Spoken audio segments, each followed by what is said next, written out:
You're walking down the street. The wind hits your hair just right. The sunlight perfectly catches your silhouette. You're not going anywhere special, just existing.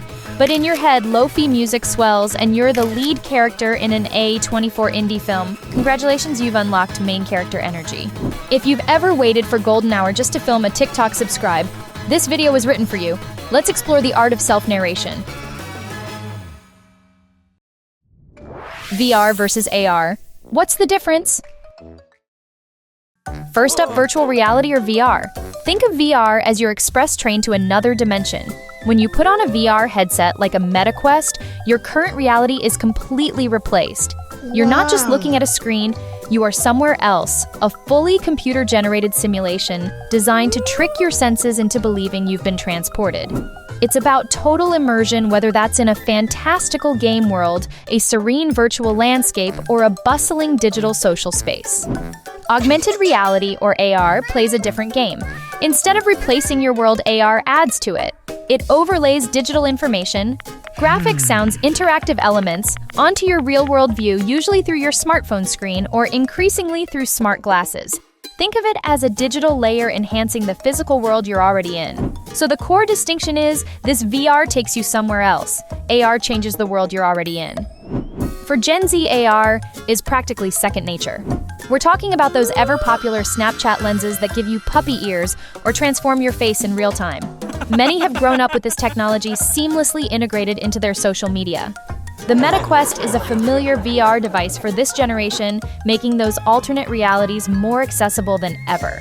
Millennials, on the other hand, might have first encountered AR through more utility-driven apps like the IKEA Place app that lets you see how furniture would look in your living room. Their early VR experiences might evoke a sense of nostalgia for those slightly clunky but thrilling early VR arcades, a novelty that hinted at the immersive future to come. VR gaming, learning and exploration. When you think of VR, gaming is often the first thing that pops into your head, and for good reason. It's a revolution in play. Take Beat Saber, for instance. It's not just a game. It's a full-body rhythmic workout where you're physically slicing through beats in a neon-drenched world. Then there are platforms like VR Chat, which is less about winning and more about being social universes where you can hang out with people from across the globe, embodied as any avatar you can imagine.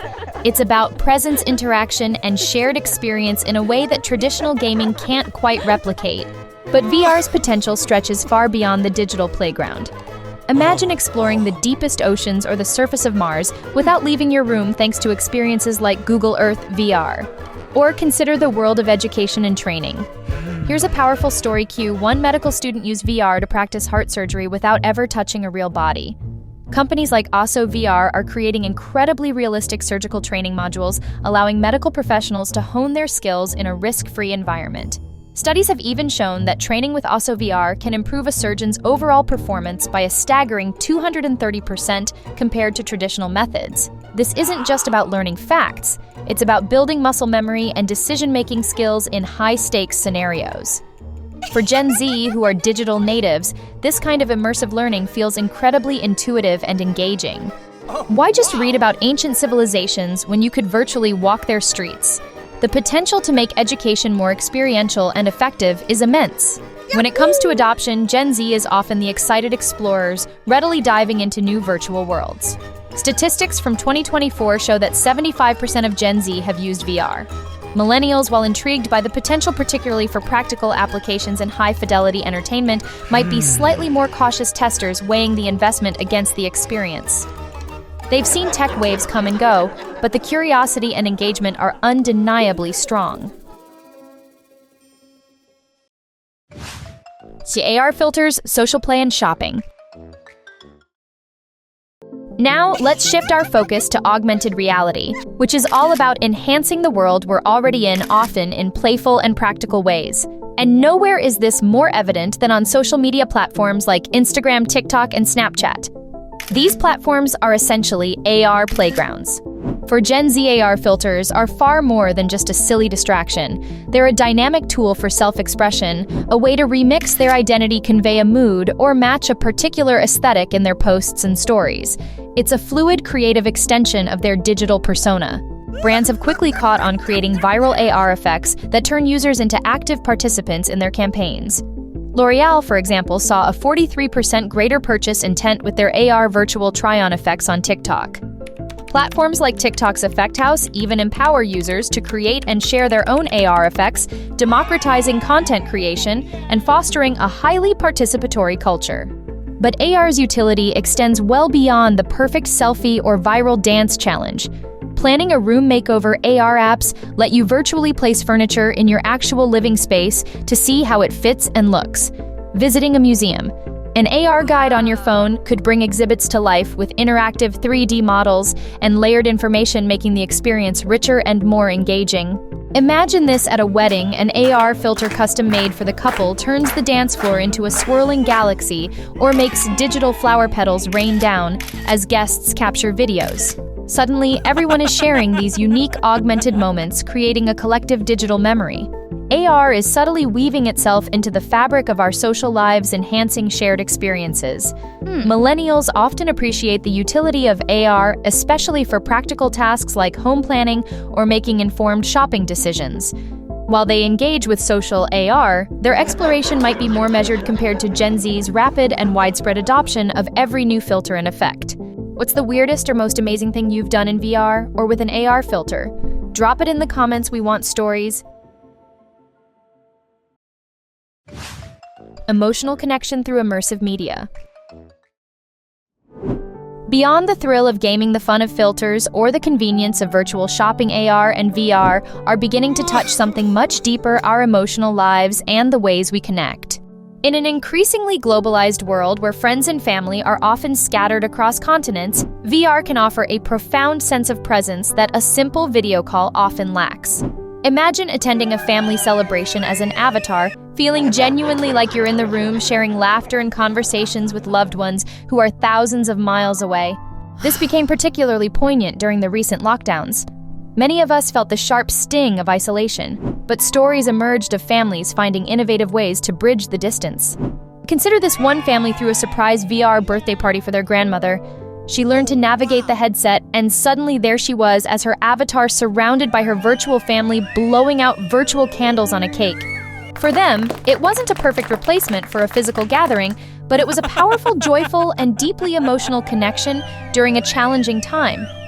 These technologies are redefining what shared experience can mean, offering richer, more interactive forms of remote interaction. VR is also showing incredible promise in therapeutic settings. Programs are using VR to help individuals manage anxiety, cope with post-traumatic stress disorder, or even process grief by creating safe, controlled environments where they can confront fears or revisit memories in a guided way. For example, the Game Change project uses VR to help people with social anxiety practice everyday situations, and clinical trials have shown real reductions in agoraphobia and distress levels. The immersive nature of VR can make these therapies more engaging and effective. AR, too, is enabling new forms of hybrid storytelling and connection, from live shows featuring holographic performers alongside real ones to location-based quests that bring communities together on adventures in their own cities. AR and VR aren't just novelties. They are evolving into tools that can enhance empathy, facilitate social bonding, and support mental well-being, fundamentally changing how we connect. Generational adoption and the road to metaverse. So who's leading this charge into immersive digital experiences? Unsurprisingly, it's Gen Z.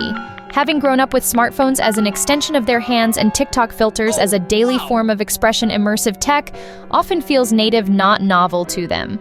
Data from 2024 shows that nearly two-thirds, 63% of Gen Z have used AR, and a significant three-quarters, 75%, have experienced VR.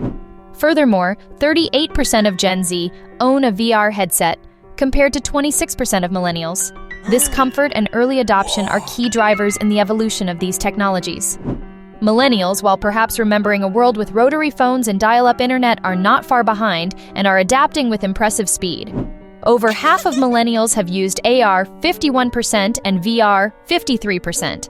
Their interest is often sparked by high-quality entertainment or the practical benefits these technologies offer, from enhanced gaming to professional training simulations.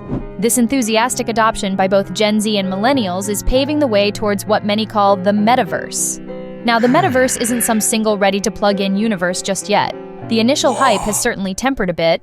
It's more of an evolving concept, a future vision of persistent, interconnected virtual and augmented experiences that will become a significant part of how we play, work, socialize, and shop. Today's AR and VR applications are essentially the building blocks, the early previews of this more integrated digital future. Of course, the road to this fully realized metaverse isn't without its bumps. The high cost of some VR hardware can be a barrier to entry. Technical challenges such as ensuring experiences load quickly and run smoothly still need to be addressed. Slow load times are a common complaint. And then there are legitimate concerns about data security and privacy in these increasingly immersive digital spaces. Access isn't universal, and these factors, cost, technical hurdles, and the need for robust infrastructure like 5G can create a digital divide. Despite these challenges, the momentum is undeniable. The global metaverse market was valued at a staggering $146.6 billion in 2024 and is projected to grow to $1.1 trillion by 2030. This isn't just speculative dreaming, it reflects serious investment and ongoing innovation. Conclusion. So from catching digital creatures in your neighborhood park with your smartphone to attending a mind-blowing concert from the comfort of your couch wearing a headset, the landscape of fun is undeniably shifting. AR and VR are proving to be much more than fleeting technological fads. They are becoming deeply integrated into how we play, how we learn, how we connect, and ultimately how we experience the world around us and the worlds we can only imagine. Whether you're a Gen Zer effortlessly blending your digital and physical realities, or a millennial marveling at how far technology has advanced while eagerly anticipating what's next, one thing is crystal clear. Whether you're catching a digital dragon in your backyard or joining a concert from your couch, AR and VR are redefining fun. They're not replacing reality, they're remixing it. Hit like and subscribe if you've ever tried AR or VR, and tag a friend who'd 100% wear smart glasses to a party.